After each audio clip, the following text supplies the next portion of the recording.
Qui n'a pas déjà regardé ce genre d'image d'archives de la France d'avant et pensé en son fort intérieur « Qu'est-ce que j'aurais aimé être né à une autre époque ?» D'ailleurs, pour le meilleur ou pour le pire, je pense que la nostalgie est le sentiment le plus communément répandu à droite. Oui, la droite est nostalgique, à tel point que la droite est même nostalgique de la gauche d'avant. Et ce, souvent plus que la gauche elle-même. Par exemple, on entend souvent les gens de droite dire que Georges Marchais était contre l'immigration, ou encore cette fausse citation attribuée à Jean Jaurès « À celui qui n'a rien, la patrie est son seul bien ». Phrase citée par Marine Le Pen en 2011.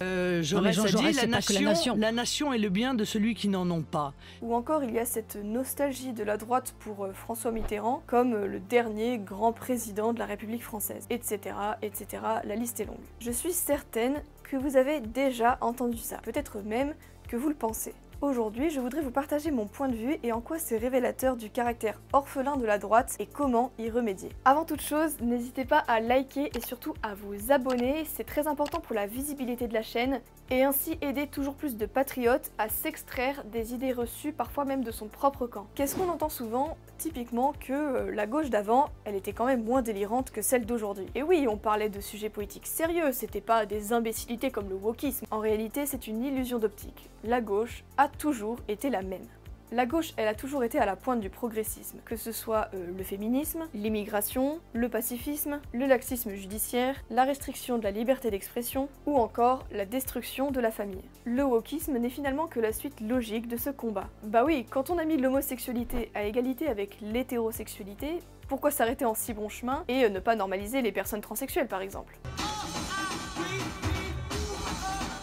Une fois qu'on a combattu les discriminations, pourquoi ne pas défendre l'invasion migratoire, la discrimination positive, au nom de la lutte contre le racisme systémique? Ce qui fait la cohérence de toute la gauche, c'est la croyance dans le mythe égalitaire. Pour elle, le politique a pour mission de corriger les inégalités naturelles qui sont des injustices créées par les puissants. Toute différence est une inégalité et toute inégalité est une injustice. Il faut donc casser tous les obstacles à l'égalité absolue et ce dans tous les domaines. Le domaine économique, le domaine ethnique, le domaine sexuel, etc. etc. Tant qu'on n'a pas atteint l'égalité parfaite, il faut continuer de tout détruire et de tout niveler par le bas. Combattre la méritocratie à l'école et l'université, imposer la parité dans les entreprises, dans la rue mettre à égalité le port du voile islamique et le vêtement religieux des catholiques consacrés à Dieu, l'écriture inclusive, etc., etc., je pense que vous avez compris la dynamique. Dans ce but, il faut se débarrasser de ceux qui sont des freins à l'utopie égalitaire. À l'époque, la classe ouvrière était l'arme de la gauche pour faire la révolution. Et quand la gauche a vu que les ouvriers n'étaient pas intéressés par leur révolution et votaient FN, ils ont tablé sur les minorités. C'est pour ça qu'on a fondé une association d'aide aux anciens communistes. Et à ce niveau, il faut dire qu'on a bien été aidé par le Front National, que je remercie au passage. C'est pour ça que si je peux permettre d'adresser un message aux ex-camarades comme Lajoigny ou Marché, je leur dis courage, quoi. On peut y arriver, quoi. La gauche n'est pas intéressée par les classes populaires par essence, c'est simplement un outil pour servir leur idéologie. Autrement dit, la gauche n'a pas changé, elle a simplement tablé sur un cheval différent pour servir sa vision du monde. La révolution est comme Saturne, elle dévore ses enfants. Quand on se bat pour l'égalité, il faut aller jusqu'au bout, traquer la moindre petite miette, la moindre petite parcelle de particularisme qui puisse rester. On ne peut tout simplement pas choisir de s'arrêter avant l'étape finale, ce serait impossible à justifier philosophiquement. Égalité pour les homosexuels, mais pas pour les trans. Pourquoi? Suppression du statut du bon père de famille, mais refus de parent 1 et parent 2? À quel titre? Égalité entre travailleurs immigrés et travailleurs français? Dans ce cas, aucune raison de s'opposer à ce que les blancs versent une réparation aux descendants d'esclaves. Même logique. Pourquoi ne pas défendre l'avortement postnatal si on continue à augmenter le délai légal de l'IVG? Donc, quand la révolution va trop loin pour les plus frileux de la gauche qui ne sont pas à la pointe du progressisme, ils sont laissés derrière. Et bien souvent, ils sont récupérés par la droite. J'avais d'ailleurs traité de ce phénomène notamment pour l'antiracisme qui est aujourd'hui récupéré par la droite. Je vous mets la vidéo ici, n'hésitez pas à aller la voir. Pourquoi? Parce que pour beaucoup, être de droite, c'est simplement défendre ce qui était la normalité il y a 20 ou 30 ans. Vu que la gauche modérée tient le discours qui était mainstream il y a 20-30 ans, l'homme de droite confond mainstream et normalité et se dit que, après tout, ils sont peut-être un peu de droite. Alors que non. C'est juste la gauche périmée. On entend souvent dire à droite que Georges Marchais, ou la vieille gauche en général, était contre l'immigration. Par conséquent, ils seraient des nôtres. Il faut stopper l'émigration officielle et clandestine.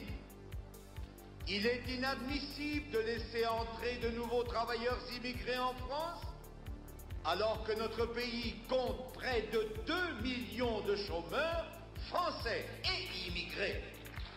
En effet, ils étaient contre l'immigration, mais pour des motifs purement économiques et absolument pas identitaires. Imaginons que l'immigration remplisse les caisses de l'État, mais continue toujours de causer les autres problèmes. Faut-il l'accepter pour autant? D'autre part, la parenthèse Georges Marchais était en fait une anomalie. En réalité, et ce de tout temps, l'idéologie communiste a toujours lutté contre l'enracinement des peuples. Notamment en France, le discours avant et après Georges Marchais, c'était celui-ci. Vous vous souvenez de la fausse citation de Jean Jaurès que j'ai évoquée au début de la vidéo? En voilà une vraie. Il faut protéger les ouvriers étrangers contre l'arbitraire administratif et policier pour qu'ils puissent s'organiser avec leurs camarades de France et lutter solidairement avec eux sans crainte d'expulsion. Ouais, pas vraiment une défense de la préférence nationale quoi. La révolution bolchevique mobilise quant à elle énormément les minorités ethniques de l'Empire russe pour faire tomber le tsar. Autre exemple, les États-Unis.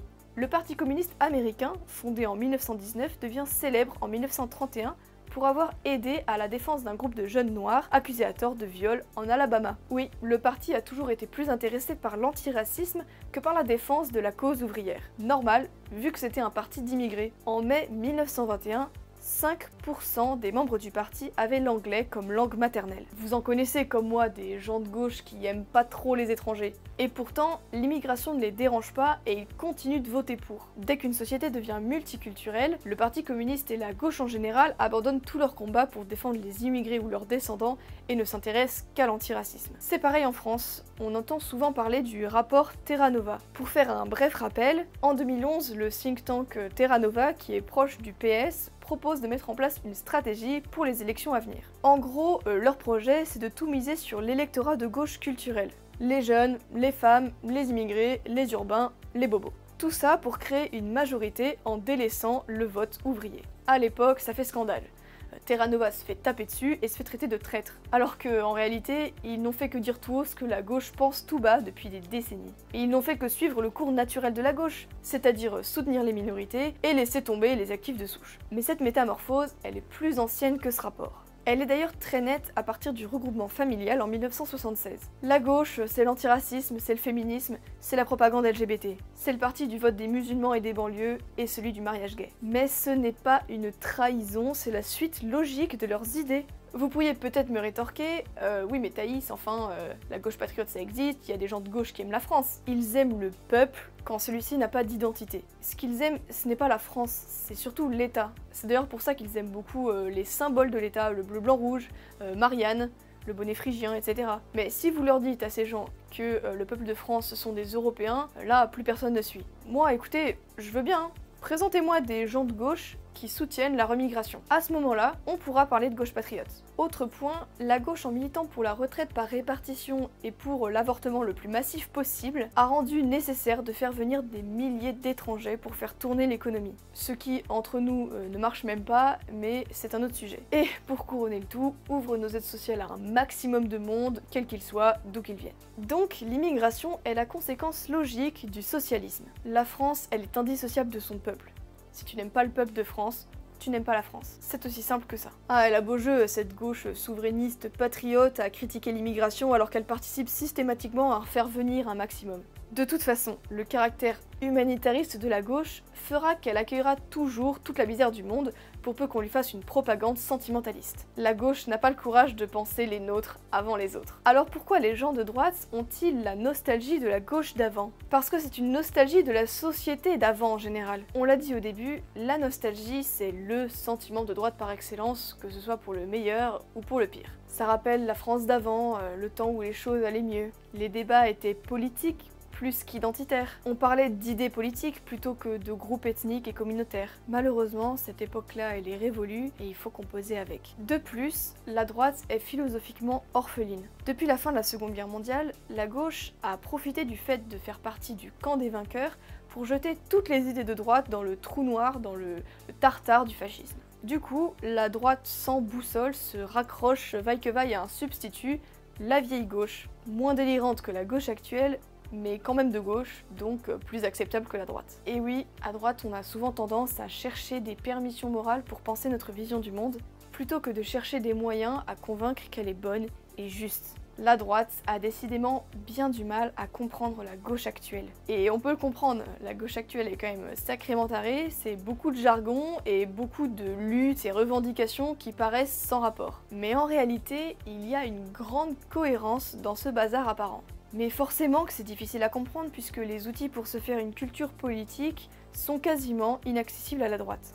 C'est sûr que c'est pas vraiment l'éducation nationale qui va nous permettre de nous faire une vraie culture politique. Partout et de tout temps, la gauche a toujours été l'ennemi de la civilisation et surtout de notre civilisation. Leur projet, c'est la tyrannie, la misère, le mensonge, la haine de soi et la transformation de notre pays en véritable déchetterie. La nouvelle gauche, ce sont les héritiers de l'ancienne gauche, ni plus, ni moins. Notre avenir ne réside pas dans les idées de la gauche périmée d'il y a 50 ans, mais dans le retour aux sources de la pensée de droite. C'est la mission que chacun de nous doit se fixer. Leur monde se meurt et notre rôle c'est de faire émerger le nôtre parmi les ruines de leur utopie égalitaire. Alors que nous approchons du minuit de l'Europe, il est crucial que chacun d'entre nous se tienne prêt pour le retour d'un nouveau jour et la restauration de nos valeurs éternelles.